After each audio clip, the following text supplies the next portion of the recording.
태양에서 발산되는 빛, 즉 포톤을 전기로 바꾸어 전력을 생산하는 장치가 태양전지라는 사실은 이미 모두 알고들 계실 것입니다. 그 중에서 실리콘 태양전지가 상용화된 대부분의 태양전지에 사용되고 있습니다. 그런데 아무리 최고의 실리콘 태양전지를 제작하더라도 그 효율은 25%를 넘지 못하고 있으며 앞으로도 큰 변화는 없을 것으로 예상되고 있습니다. 그런데 실리콘과는 전혀 성질이 다른 페로브스카이트 태양전지가 등장하고 있는데 실리콘 태양전지와 페로브스카이트 태양전지를 잘 조합하면서 35%에 가까운 효율을 달성하고 있습니다. 왜 실리콘 태양전지의 효율은 25% 이하를 극복하지 못하는 운명이며 왜 페로브스카이트와 조합을 하면 그 효율이 35%에 근접할 수 있는지 오늘 영상을 통하여 알아보겠습니다. 여기 한 사람이 있습니다. 그리고 주위에 아무도 없습니다. 주위를 샅샅이 뒤져서 찾은 천막과 돌 등을 이용하여 간신히 쉴 수 있는 공간을 만들어 그 속에서 생활하고 있습니다. 고립된 느낌에 극도로 불안정하고 외롭던 그때 다른 한 사람이 나타납니다. 마침 이 사람도 외롭고 무서워서 누군가를 찾고 나선 마당에 서로를 발견한 것입니다. 이 사람도 몸 하나 들어갈 만한 작은 쉘터를 지을 수 있는 약간의 자재를 가지고 있었습니다.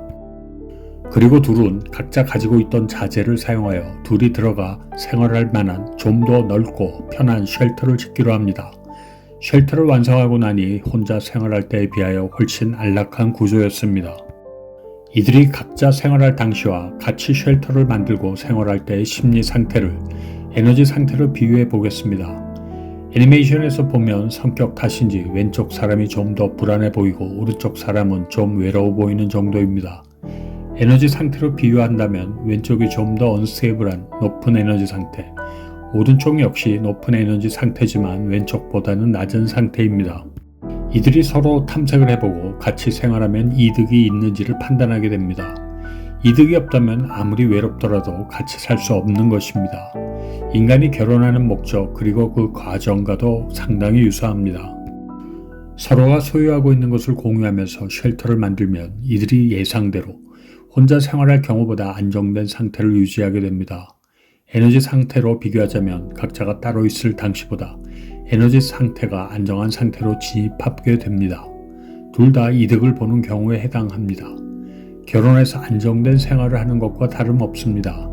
그리고 외부에 별다른 자극이 없는 상태에서는 이러한 안정된 상태를 지속적으로 유지할 수 있습니다. 이제 원자의 세계로 들어가 보겠습니다. 앞에서 비유한 인간의 습성과 아주 닮아 있습니다. 주기율표 8쪽에 불활성 기체를 제외하고는 모든 원자는 안정한 에너지 상태를 만들기 위하여 자신과 결합할 다른 원자를 찾게 됩니다. 무조건 결합을 이루는 것이 아니라 결합을 이루면 안정한 상태를 만들 수 있는지를 따지는 것도 인간과 닮아 있습니다. 앞에서 비유했던 두 사람이 안정된 생활을 하기 위하여 자신들이 가지고 있던 자재들을 공유하면서 쉘터를 지었듯이 원자들은 자기가 가지고 있던 전자를 공유하면서 안정한 쉘터를 만들게 됩니다. 그 결과는 각각의 원자가 독립적으로 있을 때보다 안정된 상태를 유지하게 됩니다. 실제 우리의 주위에 존재하는 모든 물질들은 다양한 원자들이 이런 목적으로 결합한 결과물이며 이러한 결합은 두 원자 간의 결합뿐 아니라 다수의 원자들이 모여서 안정한 상태를 이루는 것입니다. 그런데요, 원자들의 결합을 통하여 어떤 물질을 형성할 때 지켜야 하는 룰이 몇 가지 있습니다. 이건 역시 인간과 비슷한데 한번 보시죠. 대부분의 국가에서 동성결혼은 법적으로 금지되어 있습니다.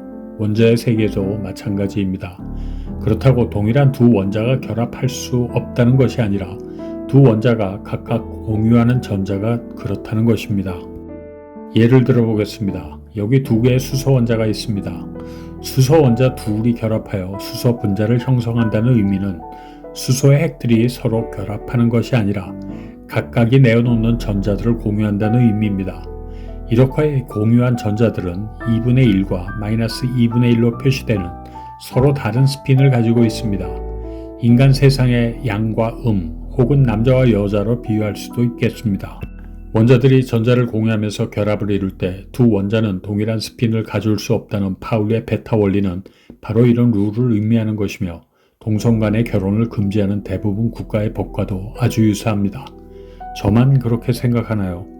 이제 두 번째 룰을 설명하겠습니다. 그에 앞서서 만약 앞에서 설명한 원자들이 전자를 공유하면서 만들어진 안정한 상태의 분자들에게 외부로부터 어떤 에너지가 가해지게 되면 결합을 이루고 있는 전자들은 어떤 변화를 일으키게 될까요? 특히 그런 외부 에너지가 포톤, 즉 빛이라면 어떤 변화를 일으키게 될까요? 그것을 이해하기 위해서 필요한 것이 원자들이 모여서 물질을 이룰 때 보여주는 두 번째 특성입니다. 앞에서 원자들이 결합하게 되면 홀로 존재할 경우에 비하여 안정화가 된다고 하였는데 그때 일종의 이면 계약이 있습니다. 이해를 돕기 위하여 다시 우리 인간과 비유해 보겠습니다.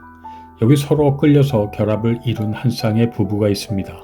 웬만한 상황에서 이들은 외부 환경의 구애를 받지 않고 결합을 유지합니다만 외부로부터 그들이 견디기 힘든 충격을 받았을 경우 상황은 달라질 수 있습니다.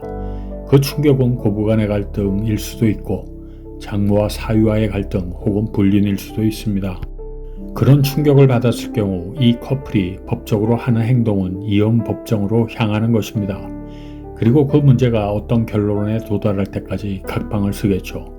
그러므로 두 사람이 결합하면서 가져왔던 안정성은 일단 사라지게 됩니다. 그렇다고 이혼한 상태는 아니며 법적인 바운더리 내에서 여전히 부부입니다. 외부 충격 상황이 있을 경우 이들이 결합을 당장 파괴하는 것이 아니라 일단 이혼 법정으로 가서 결정하는 것이 이들이 안정한 결합을 이룰 당시 서로 합의한 이면 계약에 해당하며 이것은 원자들의 결합에도 그대로 적용됩니다. 이 상황을 원자들의 결합으로 다시 비교해 보겠습니다. 인간 세상과 아주 비슷합니다. 원자 간의 결합을 이루고 있는 상반된 스핀을 가진 두 개의 전자가 있습니다. 홀로 있을 당시보다 안정화된 이들 전자쌍은 웬만한 외부 충격으로는 이들을 갈라놓을 수 없습니다. 오늘 주제에 맞춰 외부 충격은 포톤 에너지로 좁혀서 생각해 보겠습니다. 이들 전자쌍은 웬만한 에너지에 대해서는 눈 하나 깜빡하지 않지만 참을 수 없는 임계점을 넘는 높은 에너지의 포톤에 의하여 충격을 받을 경우에는 더 이상 같은 공간에서 안정된 상태를 유지할 수 없게 되며 두 전자 중 하나는 튀어나가게 됩니다. 결합을 이루던 전자 하나가 높은 에너지의 포톤을 흡수하면서 높은 에너지 스테이트로 올라가게 되는 것입니다. 그리고 어느 위치에서 잠시 머문 후 원래 자리로 돌아오게 됩니다. 그리고 돌아오는 과정에서 자신이 가지고 있던 높은 에너지를 포톤으로 방출하게 되면서 제자리로 돌아오는 것입니다. 단순하게 원래 자신이 가지고 있던 위치로 한 번에 돌아오는 경우도 있지만 여러 단계를 거치면서 전자의 스핀이 변하기도 하면서 복잡한 경로를 타고 돌아오는 경우가 오히려 흔합니다. 이런 경우 자신이 흡수했던 에너지를 주로 열로 방출하게 됩니다. 여기에서 반드시 알고 넘어가야 할 사항은 이런 전자의 움직임은 고전역학을 따르지 않고 양자역학적 움직임을 보인다는 사실입니다. 위에 설명했던 현상들을 곰곰이 생각해 보겠습니다. 만약 전자의 움직임이 고전역학을 따른다면 외부에서 날아온 포톤이 물질에 도달했을 때 안정된 상태로 존재하고 있던 전자는 포톤이 가지고 있는 만큼에 해당하는 에너지 상태로 올라가면 됩니다.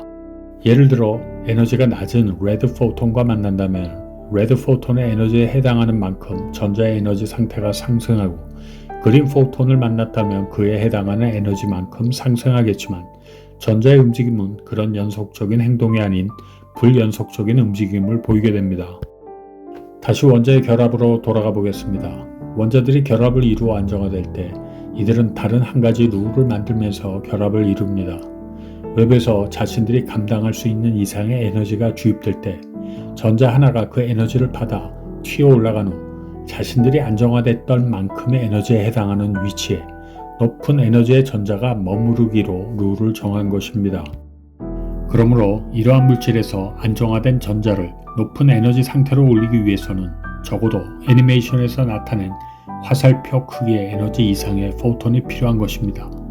그것보다 작은 에너지에 해당하는 포톤은 아무리 많은 양을 이 물질에 쐬어주더라도 전자는 꿈쩍하지 않습니다. 그리고 화살표로 표시한 에너지 크기를 전문용어로 밴드갭이라고 부릅니다. 실리콘 태양전지의 경우 밴드갭이 1100나노미터의 파장을 갖는 포톤에 해당하므로 그것보다 에너지가 높은 가시광선과 일부 적외선 영역의 포톤들이 실리콘의 전자를 높은 에너지 상태로 만들 수 있는 것입니다. 태양전지가 어떤 역할을 하는지 애니메이션을 통해서 설명하겠습니다. 여기 결합을 이루는 데 사용된 두 개의 전자가 안정한 상태에 얌전히 있습니다. 그리고 이들 전자를 높은 에너지 상태로 끌어올리기 충분한 에너지를 갖고 있는, 즉 태양전지의 밴드갭보다 큰 에너지를 갖고 있는 녹색의 포톤이 있다고 가정하겠습니다. 녹색 포톤이 태양전지에 흡수하면서 전자는 안정한 상태에서 흡수한 포톤과 유사한 높은 에너지 상태로 이동했다가 자신이 위치해야 할 에너지 상태로 일단 내려옵니다. 일반적으로는 이 상태에서 나노세컨드 정도의 시간 동안 머무르다가 다시 원래의 안정한 상태로 돌아오지만 태양전지의 닫힌 구조는 높은 에너지의 상태의 전자가 다시 되돌아가는 대신 밖으로 잘 빠져나오도록 고안된 것입니다. 결국 태양전지란 빛을 흡수하여 높은 에너지의 전자를 만든 후 그것을 외부로 추출하여 직접 동력으로 사용하거나 2차전지 같은 에너지 저장 장치를 이용하여 에너지를 저장하기 위한 목적으로 사용되는 디바이스입니다. 그런데 실리콘 태양전지의 효율은 아무리 높아도 25%를 넘지 못하고 있습니다. 그 이유는 앞에서 설명한 내용 중에 힌트가 들어있습니다. 한번 볼까요? 높은 에너지를 갖고 있는 청색 포톤이 태양전지를 때리면 전자는 그 에너지에 해당하는 만큼 튀어오릅니다. 문제는 전자가 이 에너지를 그대로 유지하는 것이 아니라 자신의 밴드갭에 해당하는 에너지 상태로 내려옵니다. 그 차이만큼은 쓸모없는 열로 발생되게 됩니다. 태양전지가 포톤들을 흡수하면서 발생시키는 에너지는 빛을 흡수하여 외부로 추출된 높은 에너지 상태가 된 전자의 개수와 추출된 각각의 전자가 가지고 있는 에너지 레벨의 곱으로 나타낼 수 있습니다. 그런데 100개의 포톤을 흡수하여 100개의 전자를 추출하더라도 효율은 100%가 되지 못합니다.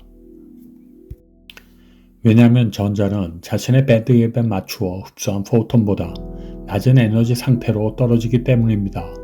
그 전자가 에너지 상태가 높은 청색 포톤을 흡수하여 생성되었든 아니면 에너지가 낮은 적외선 영역의 포톤을 흡수하였든 상관없이 모든 전자는 실리콘의 밴드갭에 해당하는 1 일렉트론 볼트에 해당하는 에너지 레벨만은 갖게 되기 때문입니다.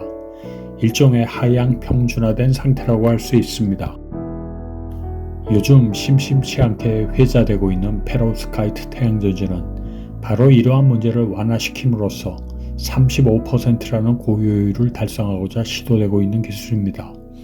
마치 애플 아이패드에 적용 예정인 투스택 텐덤 올레드와 유사하게 하나는 실리콘, 다른 하나는 페로브스카이트로 이루어진 흡수층을 셀 내에서 직렬 연결하여 페로브스카이트층은 상대적으로 에너지가 높은 가시광선을 선택적으로 흡수하고 실리콘층은 에너지가 낮은 적외선에 해당하는 포톤만을 흡수하게 만드는 기술입니다. 그러므로 페로브스카이트층에서 생성된 전자는 상대적으로 높은 포텐셜을 유지하는 반면 실리콘은 에너지 준위가 낮은 포톤만을 흡수함으로써 태양전지의 고효율을 달성하고자 하는 기술이며 작년 말 중국의 롱지는 33.9%의 효율을 달성했다고 발표했습니다. 그러나 30년의 수명을 자랑하는 실리콘 태양전지의 안정성을 페로브스카이트층이 얼마나 빠른 시간 내에 따라잡느냐가 남겨진 숙제입니다. 이 기술에 대한 좀 더 자세한 내용은 추후에 다루기로 하고 오늘 영상은 여기서 마치겠습니다. 안녕히 계십시오. 1, 2, 3, 4, 5, 6, 7, 8